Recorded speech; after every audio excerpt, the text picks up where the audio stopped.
Welcome back to Rise with Sonia. We have a very special guest here today, ਸਾਡੇ Punjabi ਮੁੰਡਾ Nav Gurm, who is going for City Council District 7 seat.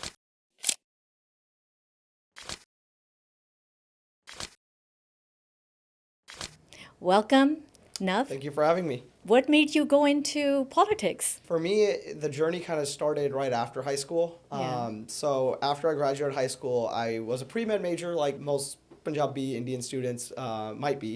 Right. And I was going to UCLA, and during that summer, I decided to explore with economics and really started thinking about, do I want to go on the pre-med route, or do I want to consider accounting or law or some other field? Right. Along those lines, so I started taking an econ class over at Fresno City College, and at that time, my professor was the current council member for District 7, Right. Nelson Esparza. He wasn't elected yet. He was still running himself. Met him through that class, kind of volunteered on his campaign, and then caught the bug, but also really started seeing the impact that public policy has on our daily lives, and how much, laws passed at the city council level, the board of supervisors level, even the state and federal level, have such a daily impact on our lives. And so my journey's continued. Graduated from UCLA with a degree in economics and public policy. Came back and actually worked for the city of Fresno for about a year and a half. Then decided to go to law school, went to UC Davis, wanted to stay in the Valley, wanted to continue being publicly educated. Yeah. And went to UC Davis for law school. And really, as I was finishing up, about to graduate, didn't think I would be running for office now. Went to law school to go be a city attorney. I've always been passionate about local government and municipal government. When this seat was opening up and Nelson was terming out, I think the city could have used some younger leadership, and decided to jump in. Yeah, that's really good. So tell us a little bit about your background and your journey. Yeah, so my family moved to Fresno County when I was in fourth grade, and I actually graduated from Carruthers High School.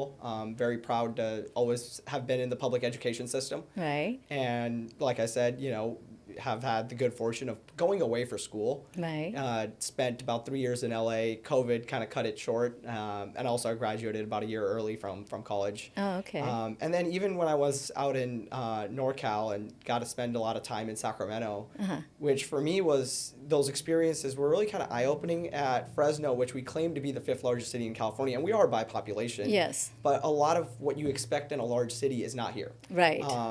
And Sacramento is a smaller city than Fresno, but has, I think, a lot more amenities for their residents, a lot more Absolutely. things for the community a lot to more do. Resources. That experience going away and just really seeing other municipal governments and the services they're able to provide their communities. Right. Not saying Sacramento or LA have the perfect answers. It pushes me to push for more in Fresno. I'm really glad you're doing that. Thank you. Because Fresno does need more innovation. Absolutely. And a lot of cleanup. How was your family or cultural background influenced by your leadership style? From a young age, my parents took me to the Gurdwara. I grew up, doing seva at the Langar Hall. Yeah. And, I think my life experience has always taught me to give back and the importance of service. Right. And for me, this is, like I've told others, this is an opportunity to do seva. It's an opportunity to give back. Right. And Sikhi is all about seva. Absolutely. So Yeah. for me, this is an opportunity to really give back. And I think that upbringing of working hard, but then Right. also giving back has kind of shaped me. So many people feel disconnected from local government. How would you build trust with the community? Two things. One, local government has an impact on our daily lives. It's the streets we drive on, it's the parks we visit, it's the sidewalks, it's the public trees, it's our public safety system. And for me, I think two things, really. One is transparency and more communication. I think we as a society, when you go through high school in your civics classes, Yeah. you'll learn more about the federal government and the systems and, the separations of power between our legislature, our executive, our judicial. Right. But I think most people don't really understand where the local city falls, where the local county falls, and their responsibilities. But here in Fresno, our local city government is responsible for all our streets. Right. It's responsible for all our land use planning here in the city of Fresno. And development, etc. Absolutely. Yeah. And it's responsible for our public safety, which I think is the number one responsibility of any local government. Right. You can't really build anything without having a safe community. Yeah. So For me, I think it's one, that education component that I try to do a lot, especially I've started knocking on doors for a year now and just talking to residents in my district. Yeah. Both about my vision, but also their needs. I think that's very important. Elections are won on the ground. Yes. And that's what I've always told folks. Right. And so we've knocked on about every single door in the district one time over, and we're on our second round, and just 80,000 people in about each council district. So it is a lot of homes and that is. a lot of doors to knock on. But Yeah. I think showing up is kind of a hallmark of my campaign. What is their response when you're knocking on the doors? Very positive. Yeah. For most folks, some folks aren't interested in having a longer conversation. I take a literature piece with me, and I put my personal cell phone number on every flyer. It's the same number I've had since about 8th grade. Yeah. So for me, being accessible, for me, local city council isn't being a junior congressman. Right. It's about being a public servant for the neighborhoods we're expected to serve. Absolutely. And so that accessible leadership is really important for me. So I give out my personal cell phone. It's the same number I've had, and it's the only number I've ever had. And really, for me, it's listening. I think leadership always starts with listening, and until I have a good grasp of what each neighborhood's needs are, only that can make me a good representative. What do you think are the biggest challenges facing our city right now? I think at a global level, our economy is changing in real time. Yeah. The AI innovation is going to reshape the way the workforce works globally. Right. Yeah. And here in Fresno, I think we have to be proactive in that space too. Absolutely. And that's really a big thing I think that's missing in Fresno is more proactive leadership. I think we have great people that do a lot of really great things, but we could be doing a lot more in terms of recruiting tech jobs to Fresno. Absolutely. Especially after the fall of Bitwise and what ended up being a pyramid scheme grift in that operation. Also, even on like the sports and entertainment side, right? We have a huge arena in downtown in the Selland Arena. I went to a game there not too long ago when Fresno State basketball played one of their games in downtown. And that's an opportunity to have real programming there day in, day out. Right.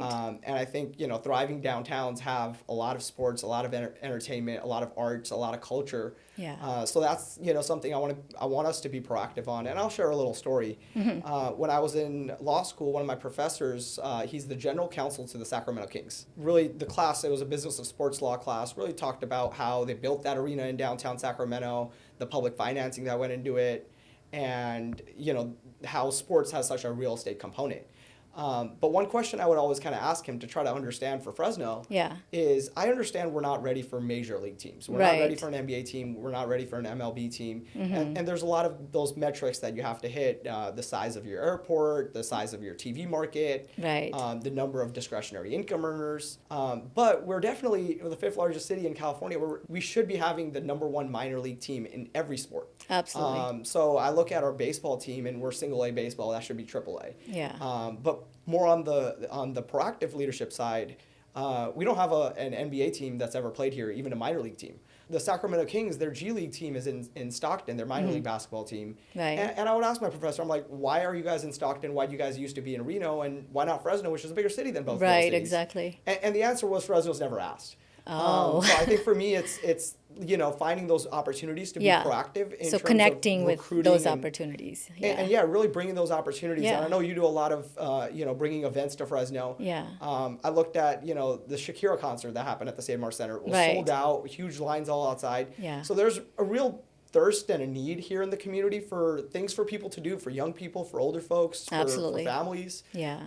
So, one thing I always talk about is I think Fresno is still one of the more affordable cities in California. I think affordability is a huge concern still. What I want Fresno to be is, every city's got its thing it's known for. LA may be known for Hollywood and the glamour that comes with that. Right. I want Fresno to be the best city in America to raise a family. Same. So, that means, safe neighborhoods, but also, good education systems. Yeah. And things for the community to do.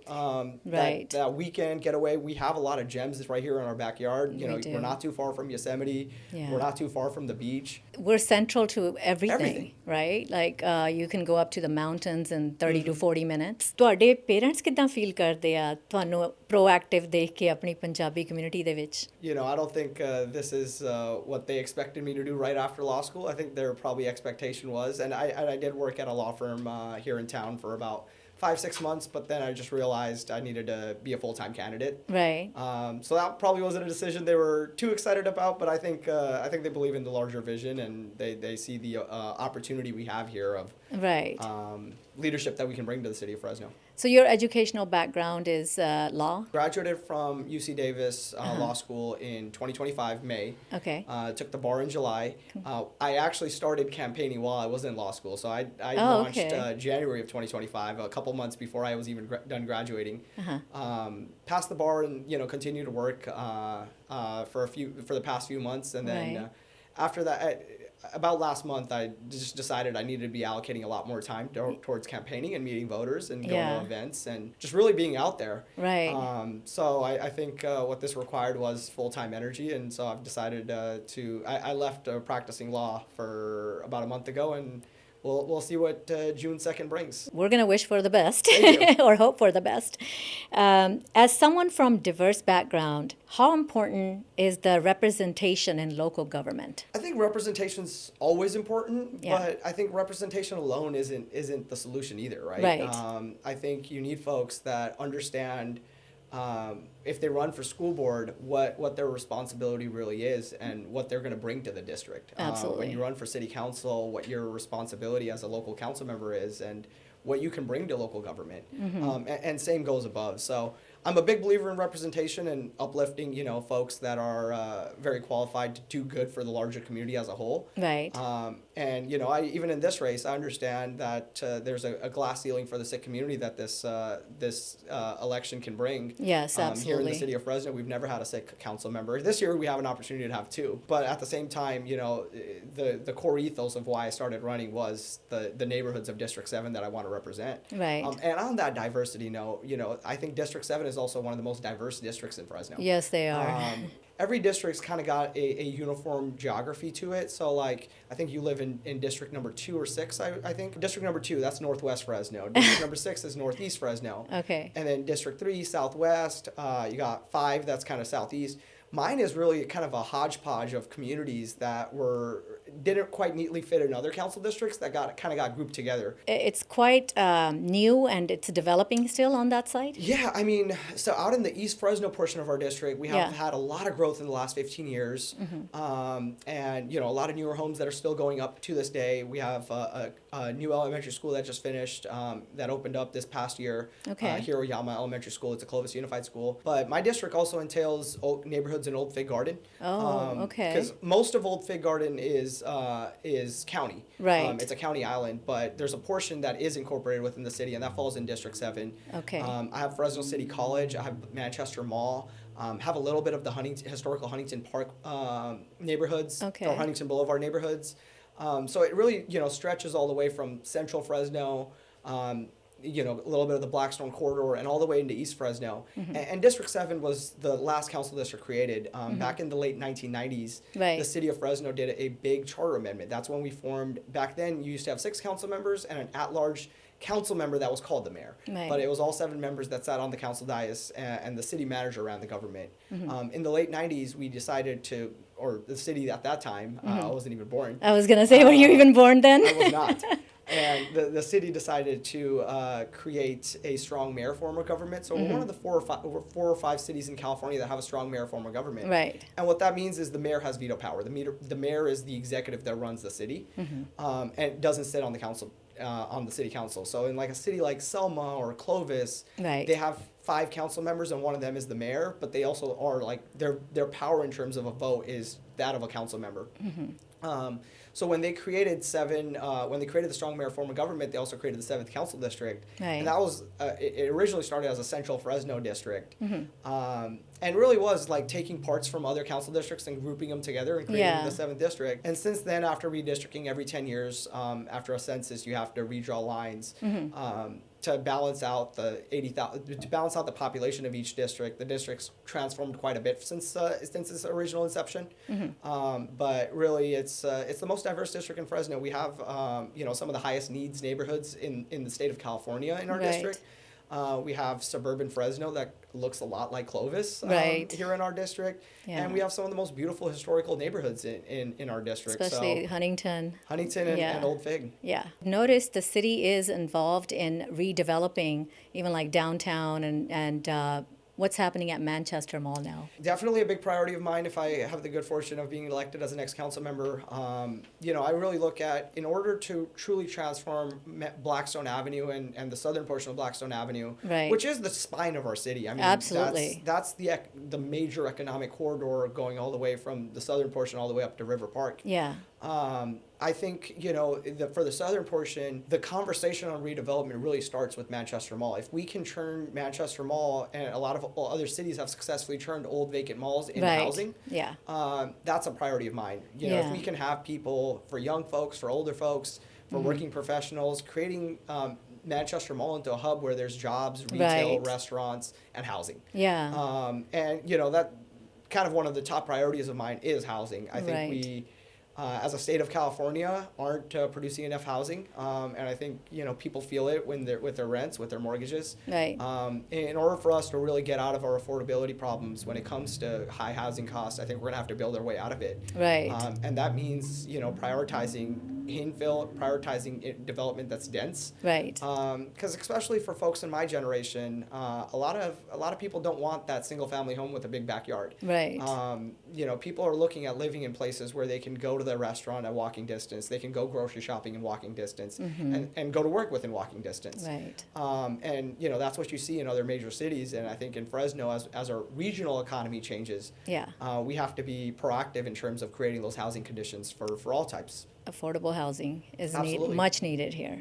My question was going to be like 3 priorities. Yeah. If you're elected, you already named 2, which is the housing and the Manchester Mall area. And I'll speak a little bit more on Manchester. I've had the good fortune of reaching out to the investment group that currently owns it. They're based out of LA.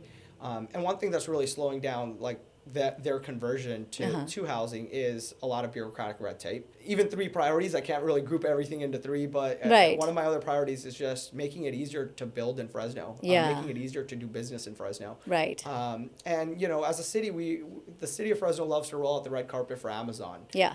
Those large employers, large corporations. Right. Which is fine. But I think we make small businesses jump through various hoops and really make it very hard to open up a small business in Fresno. That's a barber shop, that's a hair salon, that's a restaurant. And I think I want to be someone that can get in there and be really proactive in terms of finding out where we can streamline Right. processes. And the other thing is just better coordination between city and county government. So one thing I want to pilot, even in like my first kind of 100 days or so, is really trying to think about putting together a one-stop shop pilot and what that could look like between bringing the Fresno County and the city together towards making it easier for something like a restaurant to get their health permits and their business license at Yeah. the same time. Which brings me to the small businesses being the backbone of the city. Absolutely. And, what policies would you support or help the entrepreneurs? Yeah, number one, I think just making it easier to navigate City Hall. Right. I think our city's economic development department does a pretty good job of that. But I think we often, our major economic development agencies, they go out and focus on large employers, large corporations. Right. And I think I want to bring that same red carpet treatment to a small business. Absolutely. To something like, a gym, a restaurant, and those smaller businesses that we all frequent as a community. Right. Because that creates jobs, that creates high-paying, good quality positions for our community, but also brings economic revenue in for the city. Every time you open up a small business, the city is benefiting off the property tax and the sales tax revenues that business would bring. So Absolutely. I think, every government has a revenue problem. It's Oh, no yeah, secret. of course. As a state of California, we're entering a kind of an economic downfall when it comes to local governments and state governments. You have school districts making budget cuts, Right. laying off positions. So I want to be someone that's proactive in terms of not thinking about taxation as a way of revenue growth, but as in terms of economic development as a form of revenue growth. That brings me to, my background in real estate. Yeah. So I have a lot of clients who develop projects, who develop new businesses here. They put together a package, they go to the city. I feel the process is quite lengthy. And I'm not sure exactly, each client, their situation is different, of course. Waiting for permits, inspections, Yep. for sometimes as long as a year. So, and some of these people that are building on real estate, like a whole new project, for example, gas station, Yeah. that process is about 4 to 5, sometimes 6 years. So, is that something that you plan to work on to make it Yeah, easier? I mean, at the end of the day, the zoning code is the zoning code, and like the Yes, council, I also go in there, and one thing I tell every resident is, I'm not going to make any promises I can't keep. absolutely. And so there are, just structural things that just need to be in place. But I think where we have an opportunity is really projects that we want to really see and the community needs. Yeah. Finding ways to streamline them. And an example of that I'll give you is the city of Fresno was recently pursuing. I actually need to follow up and see where it landed, but a ministerial, it was a text amendment to the zoning code to allow for ministerial approvals for projects that are currently office space, vacant office space, and converting them into housing. Okay. And that's, if an office space isn't being used, Yeah. housing is a great way to utilize it. We desperately need housing here in Fresno. Absolutely. So what that ministerial text amendment would do is it removes the planning commission and the city council out of the process, and that permits can be allocated just from the department director. Got it. And that significantly speeds up the process and also removes some other environmental barriers that projects often face, whether it comes to having to do an EIR, Right. other CEQA requirements. So I Okay. think when we have an opportunity to really streamline projects, especially those that we want to really see as a community, Absolutely. I'm going to be supportive of that. And there's, a valid argument from folks that don't support that we need more local input. Yeah. But I think that local input is going to be gathered in when we're reforming the zoning code Right. towards allowing streamlining on projects or types of uses where we as a community can collectively agree Yeah. that we just need it, and there's that uniform consensus among the community. Right. And are there like areas in your district where they're developing, whereas like, people can take advantage of investing in at this point? I mean, the city of Fresno is growing in real time. I think there's plenty of investment opportunities for folks all Yeah. across the city. The east part of my district is really growing. I live on Fowler Avenue, and we've seen, a Starbucks come in the last couple of years. We've seen Taco Bell, Yeah. a couple smaller restaurants and businesses. Right. I think East Fresno is going to continue to thrive. I Right. mean, I also look at Southeast Fresno with Fancher Creek development, which was really transformative for that community. Yeah. We've seen investment in our city push north for decades, Right. whether it comes to River Park and just continuing to grow in the northern part of our city. Yeah. And I think the tide is finally shifting towards more infill. Yeah. And also towards more investment into South Fresno as a whole. Right. And especially Southeast Fresno, which is thriving right now. And I want to see that happen along the Blackstone Corridor and other parts of Central Fresno. So public safety is a major topic everywhere. How would you approach keeping neighborhoods safe and while building trust? The number one responsibility of any government is public safety. You can't build housing, you can't build business Right. without having safety. For me, I think, our big supporter of our Fresno Police Department and the work they do. And my public safety priorities are going to be kind of trifold. Number one, I'm a big supporter of neighborhood watch programs. Right. Really, the more Proactiveness. we can connect the neighborhood amongst each other, Yeah. and neighbors can be the eyes for their neighbors, Yeah. you're going to have safer neighborhoods. Right. Two, I want to really see, I think one thing I've heard time and time again as I've been knocking on doors is response times. And also just the time between someone calls 911 and a 911 operator answers their call. Right. I've heard from residents say that they've had to wait 45 seconds. They've had to wait a minute. Yeah. Which in a life or death situation, Yeah, that's a if lot. you got in a car accident and you need to call 911 and you're waiting 45 seconds, it's not the end of the world. Right. But in a life or death situation, every second matters. Absolutely. So I want to make sure that as our city grows, as our police department grows, we're also making those investments in terms of growing the number one 911 dispatchers in the city of Fresno. And the kind of last thing to say is, I never claimed to be an expert in anything. Right. And really listening to the experts and going to the rank and file police officers, rank and file firefighters, Right. and listening to what their needs are and what we can do from the council standpoint at making their life easier and also making their work more efficient. So, what role should the city play in supporting youth programs and educational partnerships? Yeah, I think our school systems for 180 days in a year Yeah. really are the focal point in terms of connecting, in terms of growing our children. Right. I think the city also does have a responsibility, especially because we administer all the city parks. Right.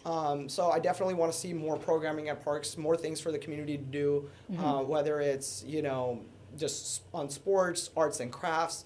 How can we bring children together and give them something productive to do, something where they're learning, something where they're nurturing, being Right. athletic. Yeah. So really want us to definitely do more programming at our city parks, and then also listen to our school districts. I mean, one of the other concerns I hear repeatedly is when there's, I look at Bernie Elementary, which is my school district, the Fresno Unified School, has had a lot of,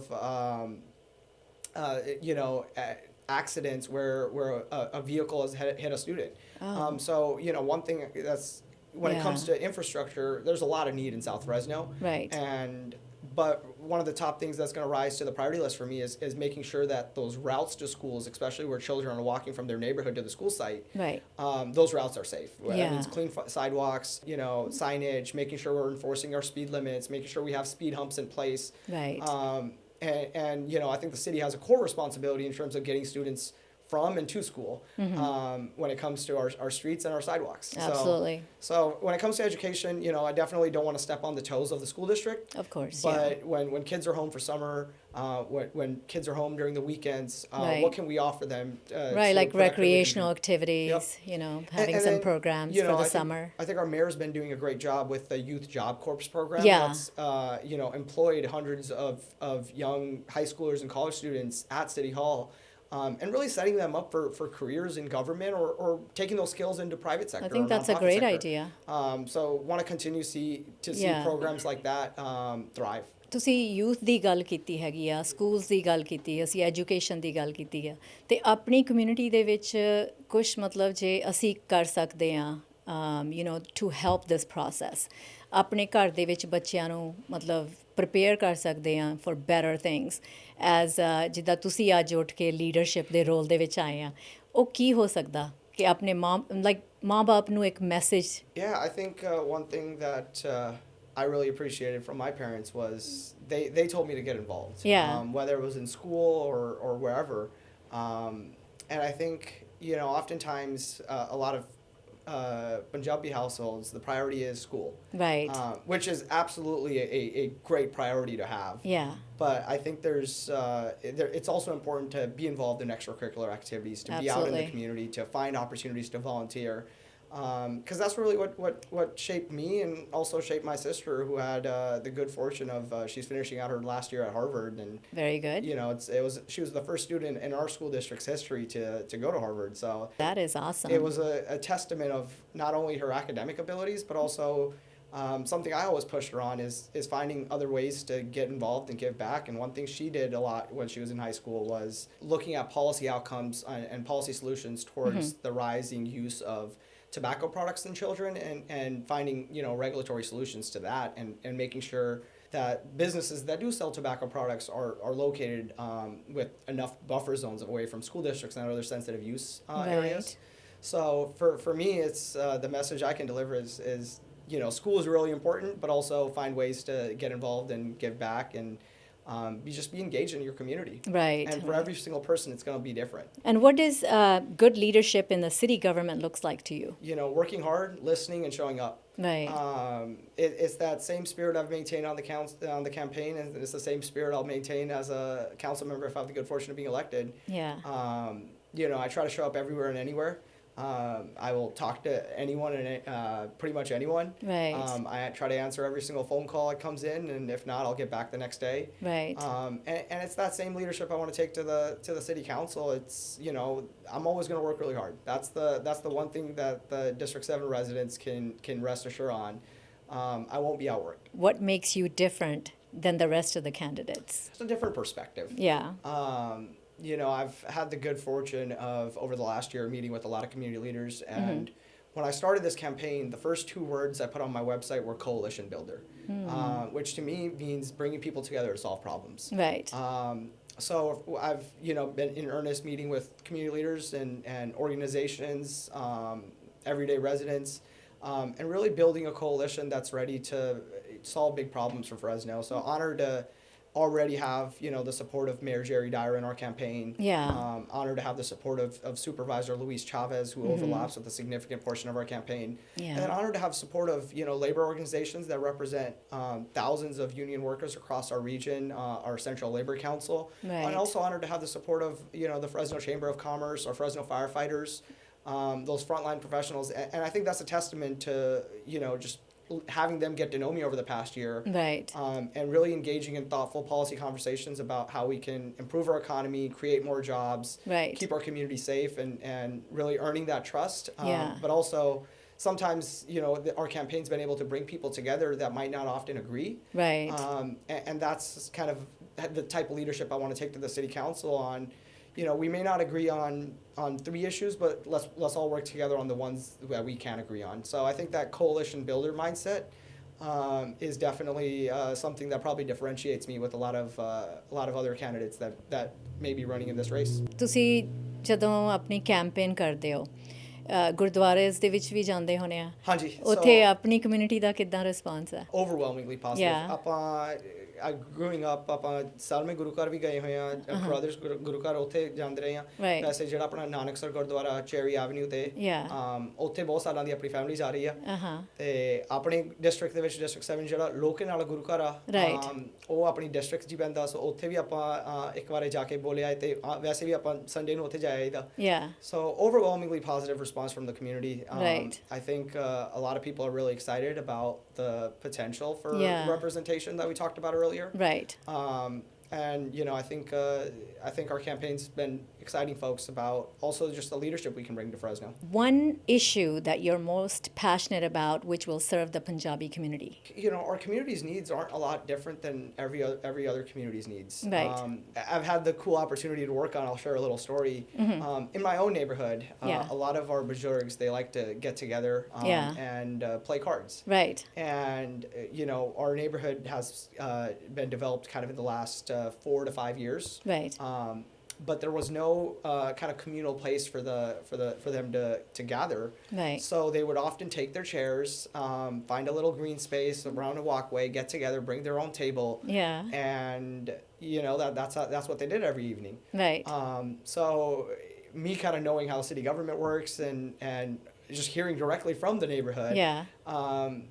What all they really wanted was a place to gather. Right. So we found some land. I had the good fortune talked to Councilmember Esparza, who represents our district, and really explained to him here's why these park benches are important. Right. So we found some green space and put in some park benches, and for the residents of my neighborhood, Yeah. it's been a huge outcome for them. So I think it's listening to folks. Right. I wouldn't have known that had I not been talking to them, engaging with them. Right.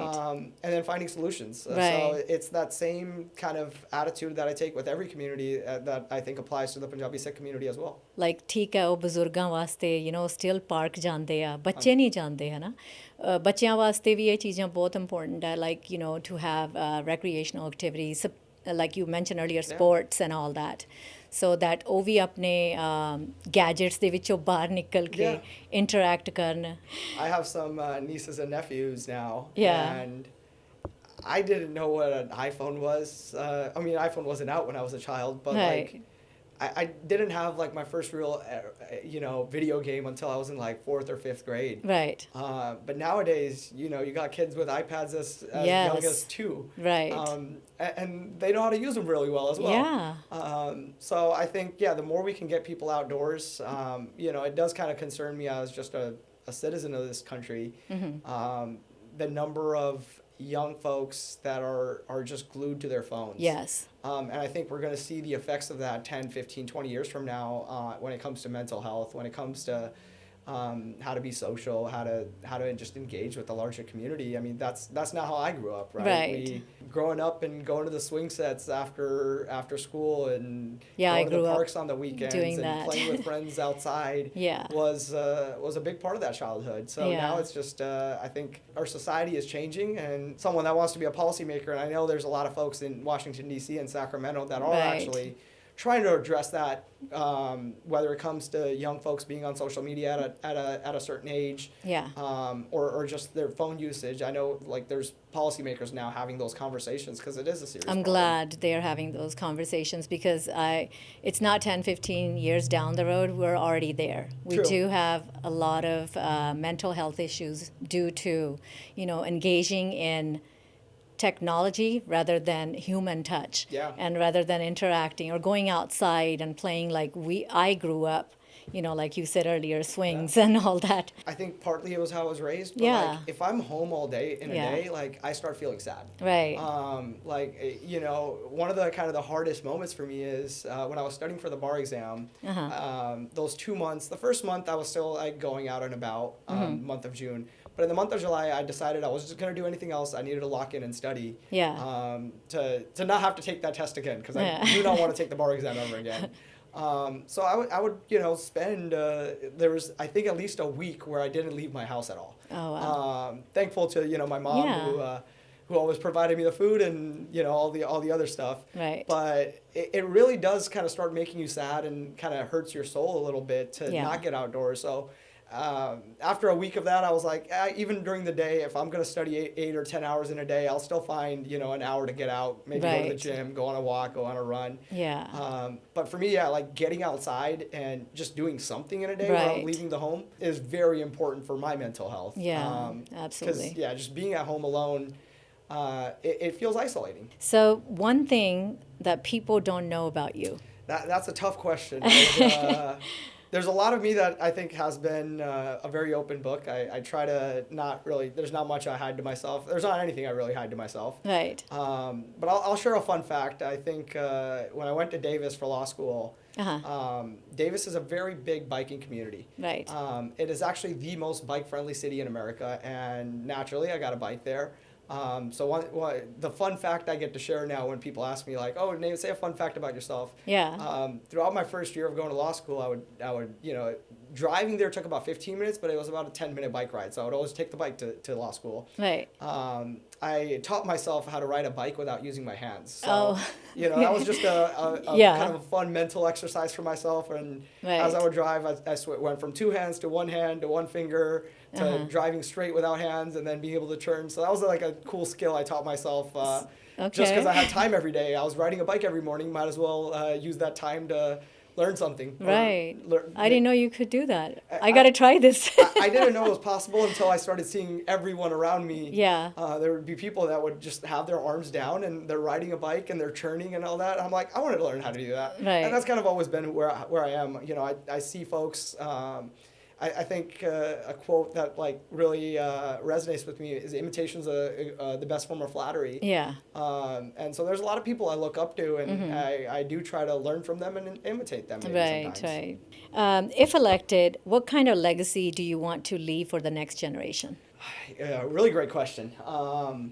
I'd say, wanting to be someone that people will remember as that was always present, always showed up, and one quote that I always try to remember is leave things better than you found them. Right. So over the course, there's things anyone that runs for office, they have their list of priorities, they have their platform, what they want to accomplish, and by and large they will. But partly what leadership in any of these roles is responding to challenges that come up in real time. I mean, Yeah. I look at folks that were elected. One of my friends, and he's endorsing me as council member, Tyler Maxwell. He got elected in March of 2020, and about a week after COVID happened, the shutdowns happened. So Right. he didn't get to have an in-person swearing-in ceremony. Oh. And he really, had to jump off the diving board and address the real concerns Right. that the community had when it comes to COVID. Yeah. So I think there's always those moments that will define anyone. Yes. And you just don't know what the full. If I have the good fortune of being elected, it's a 4-year term. I have every intention to seek a second one. Right. And then you're termed out. You get 8 years in Fresno. So I hope people, if this all works itself out, I hope people remember me as someone that worked hard, showed up, was always honest, And left easily a mark. accessible, because that's very Absolutely. important. You mentioned that earlier. So yeah, that's something that in certain districts, especially in the past, it wasn't possible. Now I do see that councilmen and women making more effort. Yeah, absolutely. Part of that was, I think, just the continuous transformation of Fresno growing up. Yeah. We aren't a small town. Right. We are the 5th largest city in this state. We're the 5th largest city in the world's 4th largest economy. Right. So we have a major role to play, both in the state of California, at the regional level across the Central Valley. I always had this conversation with the mayor. I'm like, your role as the mayor of Fresno, but in essence, you are kind of the governor of the Central Valley. 'Cause Absolutely. any policy conversation for the Right. entire Central Valley can't happen without Fresno. Yeah. So yeah, definitely want us to. I think that as the city has grown, I think our leadership has started reflecting that Right. in terms of being more present Yeah. and really being big city council members. Right. Where can people learn more about your campaign and involvement? Yeah, very easy to find. We're pretty active on every social media. My full name is Nav Gurm. I go by Nav. I've Okay. had that nickname since I was in high school, I think. Uh-huh. But my website is navgurm.com, Okay. navgurm.com. A lot of our social media is either Nav Gurm for Fresno City Council, Facebook page. Our Instagram is Nav for Fresno. And for anyone that wants to reach me directly, my cell phone is 559-612-0313.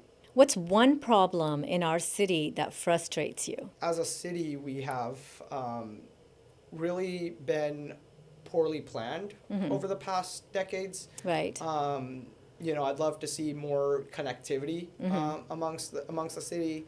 I'd love to see it being easier to open up small businesses in Fresno. Yes. I'd love for us to be more. It's a lot of the stuff that I've talked about. That is kind of the platform of this campaign. Is being more proactive in that sports and entertainment space. I look at like FIFA World Cup, the Olympics. They all have like kind of a public bidding process that you apply to. And I'm not saying we're going to bring the Olympics or FIFA to Fresno, but other those sorts of conferences, gatherings, they also have opportunities where cities or counties or regions can apply to bring a conference, bring a exhibit to Fresno. And an example of that is like Sacramento is going to be hosting the X Games. That's something they had to apply for and bid on and bring that back to Fresno.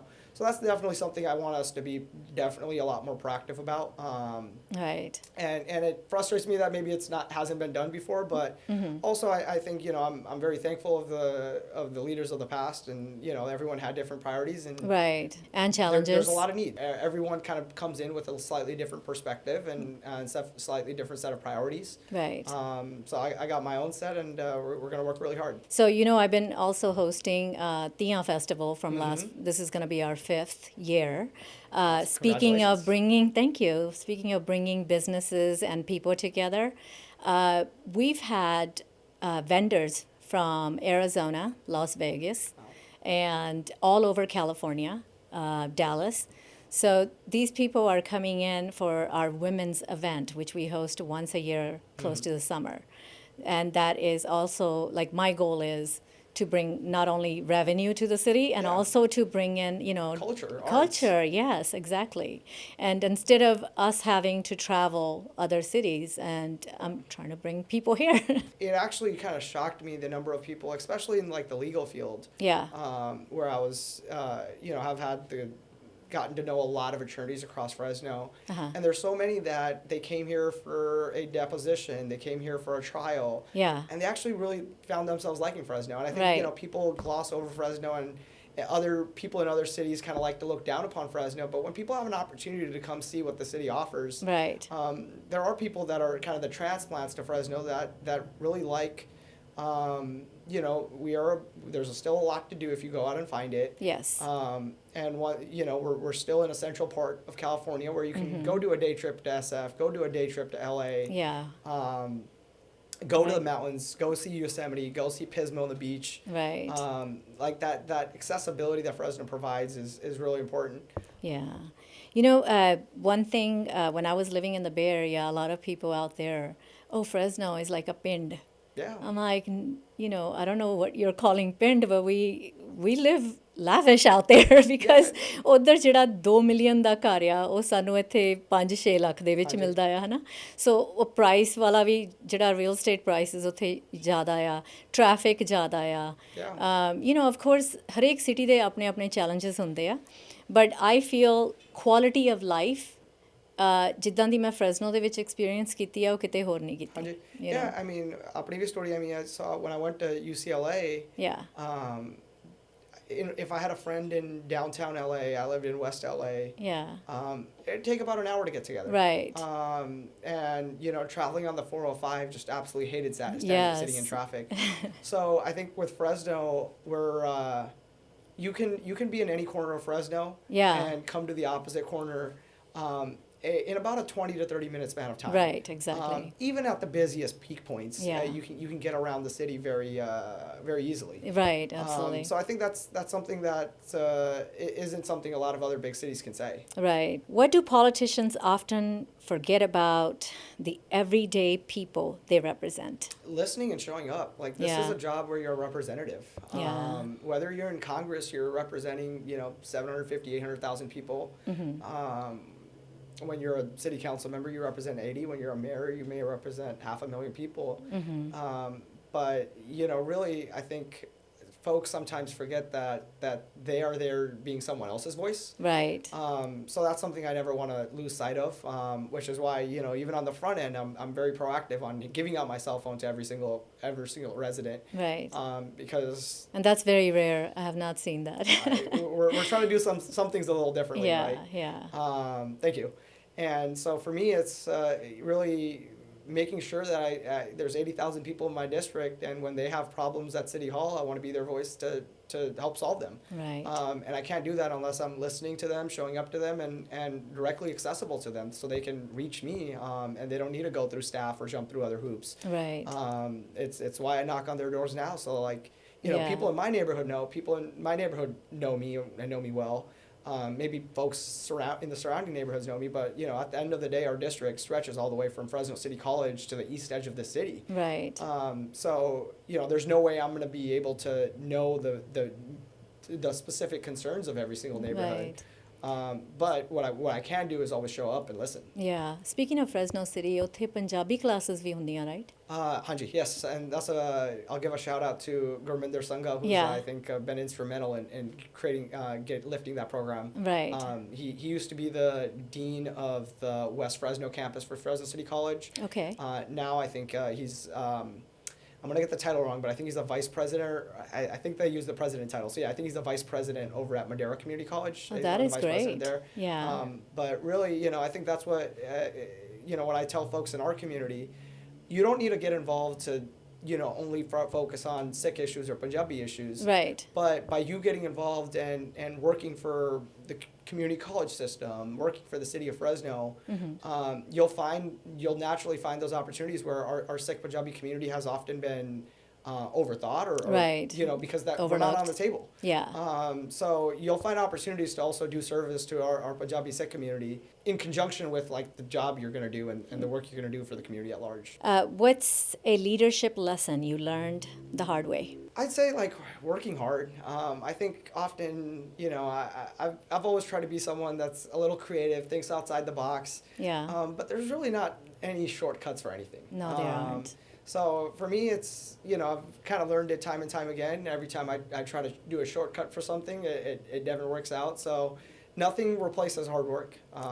So for me, that's, I think, the top kind of motivating lesson of leadership. What's a myth people believe about local government that isn't true? I wouldn't say it's a myth, but I think people sometimes forget what the role of local government is. Right. When I used to work at the city of Fresno, we'd get calls about Social Security and healthcare issues or DMV issues. Right. So it's, understanding DMV is a state issue, right? Right. And then we route them over to their state assembly office or their state senator's office. Right. Kind of same goes for federal stuff, right? I think there's oftentimes folks that will come to City Hall with a federal issue, and all you can really do is route them over to their federal representative. And maybe, you make that call yourself and advocate on their behalf to our federal representative. But our role is limited to being, responsible for city services. Punjabi ਦੇ ਵਿੱਚ ਤੁਸੀਂ explain ਕਰੋ ਇਹ ਜਿਹੜੀਆਂ positions ਆ ਹਾਂਜੀ ਜੇ ਕਿਉਂਕਿ ਮੈਂ ਦੇਖਿਆ ਕੋਈ ਇੱਕ ਹੋਰ ਸਿਟੀ ਕਾਉਂਸਲ ਆਪਣਾ ਐਕਸਪਲੇਨ ਕਰ ਰਿਹਾ ਪ੍ਰੋਸੈਸ ਕਿ ਜਿਹੜਾ ਸਿਟੀ ਕਾਉਂਸਲ ਹੁੰਦਾ ਉਹ ਆ ਕਰਦਾ ਜੇ talking about Nick Richardson yes and go check out his TikTok or Instagram. He's really good. Yeah, he's really good. And I think ਉਹ ਜਿਹੜੇ ਲੋਕ ਆਪਣੇ ਹੈਗੇ ਆ ਪੰਜਾਬੀ ਸਿਰਫ ਉਹਨਾਂ ਦੀ ਪੰਜਾਬੀ ਦੇ ਵਿੱਚ ਹੀ ਕਮਿਊਨੀਕੇਸ਼ਨ ਹੁੰਦੀ ਆ ਉਹਨਾਂ ਨੂੰ ਵੀ ਇਹ ਅੰਡਰਸਟੈਂਡ ਕਰਨਾ ਜ਼ਰੂਰੀ ਆ because so they can get involved like ਹਰੇਕ ਬੰਦੇ ਨੂੰ ਨੌਲੇਜ ਦੇ ਨਾਲ ਉਹ ਅੱਗੇ ਵੱਧਦਾ ਹੈ ਨਾ ਸੋ ਨੌਲੇਜ ਇਜ਼ ਪਾਵਰ ਐਂਡ ਜੇ ਉਹਨਾਂ ਦੀ ਲੈਂਗੁਏਜ ਦੇ ਵਿੱਚ ਉਹਨਾਂ ਨੂੰ ਮਿਲ ਜਾਵੇ ਤਾਂ I think that would be a great benefit to the Punjabi community as well as all these other things you're bringing for the entire community. Yeah, I think our local governments do a good job of translating, but the messenger is also important. So Absolutely. I think, when you have a trusted messenger that the community can trust and listen to. Right. And the same applies to our Latino community, our Hmong community, our Cambodian community. Yeah. Fresno's a melting pot of diversity. If you had to describe your leadership style in 3 words, what would it be? I'll do some phrases. Shows up, listens, and works hard. That's awesome. That's very important. Yeah, I think that's a key factor. So we started putting up some signs, and we were debating what we were going to put at the bottom of them. And really, for me, one of the things we put on there is leadership starts with listening. Yes. Really is the kind of the ethos and the backbone of this campaign. Right. Want to be someone that shows up, listens, and tries to solve problems. I'm had the good fortune of going to policy school, working in local government, worked at a city attorney law firm. Have done, government advocacy on behalf of local governments while I was in Sacramento. So I've really developed this niche specialization when it comes to local governments. But, that by itself just isn't going to do anything. It's understanding the community needs. And that's why I knock on doors. That's why I come to programs like this. Right. And really put myself out there and wanting to show that I'm here to... if anyone can reach me anytime. I'm running to serve my neighborhoods. Right. It's not, I'm not, people that I'm running to represent live within a 5-mile radius of where I live, right? So this isn't, I'm not running to go be in DC or go be in Sacramento and work on their behalf. I'm running to be their neighbor and be their voice at City Hall. Right. And set a good example for, the younger generations. Absolutely. Yeah. I mean, I'd say I'm pretty next generation and young generation myself. But, definitely, a lot of folks have opened a lot of doors for me, and we'll always make sure that the door opens behind me as well. Yeah, absolutely. And what kind of city do you want our children to grow up in? One that's affordable. Yeah. One that is safe. One that offers them a lot of amenities, things to do. One where they don't have to move away to get a job. Or they don't have to move away to start a business. I think we have an abundance of opportunity here. One issue I'm passionate about, I wrote an op-ed before I even launched this campaign, I was just kind of reflecting and decided to do a Fresno B piece talking about the brain drain. We have, a great public education system across the valley. Right.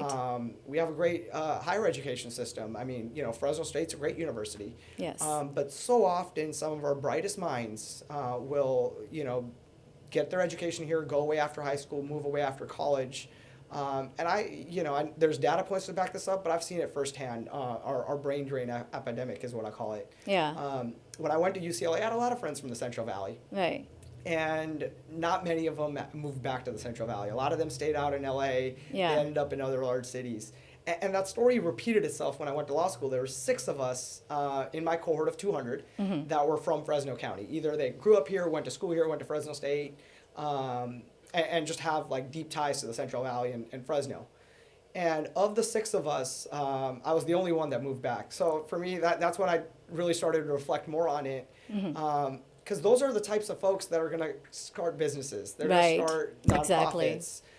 They're going to engage in philanthropy. They're going to, be the policy leaders. and just be engaged in those conversations. But we have so much, our brain drain is what I'll call it, Right. that where people move away and then they never come back. Right. And you know, I don't blame them. Yeah. I think, you know, I use that as an opportunity of what can we create here in Fresno, Right. so people don't have to move away. Like when I interviewed Darius Assemi, he talked about their medical university. Absolutely. You know, so, and his vision is quite the same, you And know. you know, I have friends in that Yeah. at the medical school out here in Clovis. I have a lot of friends that went to San Joaquin College of Law. Right. For them, you know, Yeah. it's a way we can keep people here in the valley. Right. And you know, big supporter of UCSF. They have what they call it, the UCSF SJV Prime program. One of my best friends is part of that cohort. You get your medical education, your MD from UCSF, but you do all your rotations here in Fresno. Oh, okay. So it's a way for opportunity for Valley homegrown students to go get a medical education, but And then understand come back that home. they Yeah. have to come back home because Yeah. we have a lot of needs in this community. Right. I think and that's a it's great also a lot idea. of opportunity, you know, Yeah. for them to grow their careers. We learned a lot about you, Well, thank and you. I like your vision. Thank you. I really, really support, and I pray, and I hope all the best, you know, and hope to see you as our councilman in District 7. Hopefully, I can be back on here as a council member. Absolutely. We So will. thank you so much for the opportunity, and Thank you for being Thank you here. for doing this work. Thank you.